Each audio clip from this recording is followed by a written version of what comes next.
Hi అండి, నమస్తే. Welcome back to tree media devotion.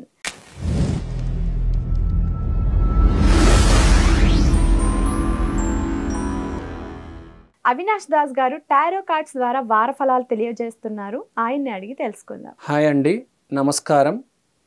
September 3వ వారం 15వ తారీఖు నుంచి 21 వరకు రాశిఫలాలు చూసుకుందామండి.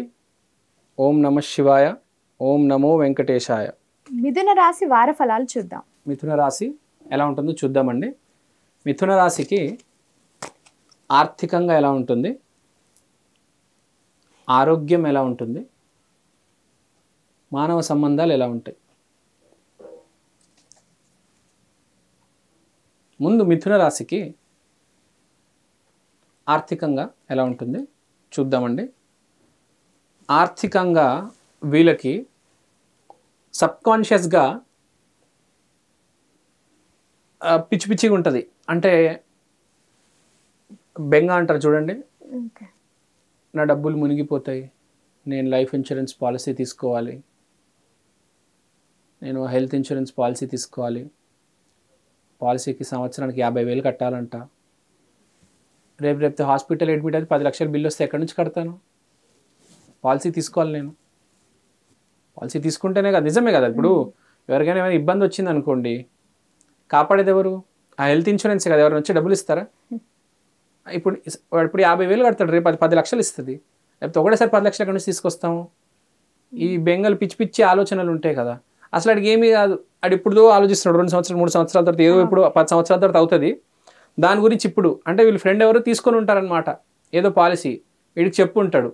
వీడు దాన్ని కూర్చొని రాత్రి నిద్రపోయే ముందు కింద మీద అయిపోతున్నాడు. ఏవో పిచ్చి పిచ్చి ఆలోచనలు. అంటే లేదు, అసలు ఇక్కడ ఏం లేదు, లేనిపోని గుర్తు తెచ్చుకొని మరీ బెంగగా ఫీల్ అవుతాడు. అంటే ఆర్థికంగా ఏంటంటే ఇన్వెస్ట్మెంట్ చేయాలని భయం అనమాట. ఆ మ్యూచువల్ ఫండ్స్లో పెట్టేయాలి, బంగారం కొనేయాలి, ఆ ఫిక్స్డ్ డిపాజిట్లు చేయాలి, అక్కడ డబ్బులు దాచేయాలి, బండి కొనుక్కోవాలి, రేపు రేట్లు పెరిగిపోతాయేమో, సామాన్లు కొనాలి, డీమార్ట్కి పరిగెత్తుతారనమాట. డీమార్ట్కి సూపర్ మార్కెట్ 10కి వెళ్ళి ఇంత సరుకులు పట్టుకొస్తారు, 3 నెలల సరుకులు. వైరస్ వచ్చేస్తుంది అంటే టీవీ ఛానల్ మధ్య వస్తుంది, మళ్ళీ వైరస్ వస్తుందని వెళ్ళి 6 నెలలు సామాన్ పట్టుకొచ్చేస్తారు. ఆ పిచ్చి పిచ్చి పనులన్నీ చేస్తారనమాట ఈసారి. సో ఇది మిథున రాశి ఆర్థిక పరిస్థితి. ఆర్థికంగా ఎలా ఆలోచిస్తారు ఈ వారం. తర్వాత ఇది ఆరోగ్య పరిస్థితి. ఆరోగ్య పరిస్థితి ఏముందంటే మిథున రాశి వాళ్ళది ఏదో కొత్తది చేయాలి, new change has to come.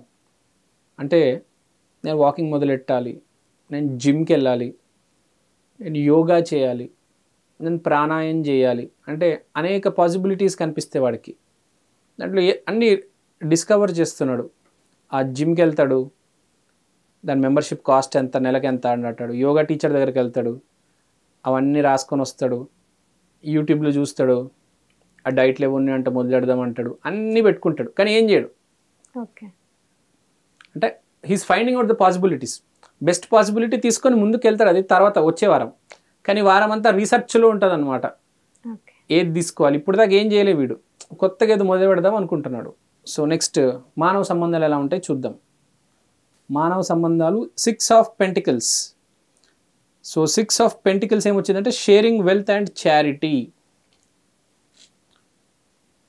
So sharing wealth and charity అంటే ఏంటి?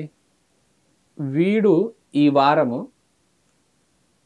అక్కడెక్కడో గణేష్ నిమజ్జనంకి అన్నదానం జరుగుతుంది, ఎల్లోగా 500 ఇచ్చొస్తాడు.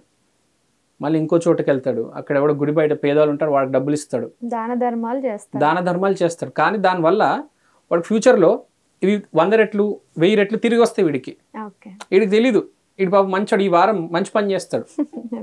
He will go. చాలా మందికి దానం చేయడం, ఫ్రెండ్స్ కప్పు కావాలి, తీసుకోరా బాబు, దానికి తిరిగి గుడి పోదు, నువ్వు తీసుకో, ఏవో ప్రాబ్లమ్స్లో ఉన్నావు తీసుకో అంటే ఏవో దాన ధర్మాలు చేస్తాడు. అక్కడక్కడ మొత్తం పంచిపెడతాడనమాట. ఎంతో కొంత ఏదో దాన ధర్మాలు చేస్తున్నాడు. సో ఇక్కడ వీడికి ఒక సొల్యూషన్ ఒకటి అనేది వస్తుంది అనమాట. వీడికి ఒక ప్రాబ్లంలో ఇరుక్కొని ఉన్నాడు. ఈ మనం చెప్పుకున్నాం కదా ప్రాబ్లం, హెల్త్ ఇన్సూరెన్స్ ఇది అది.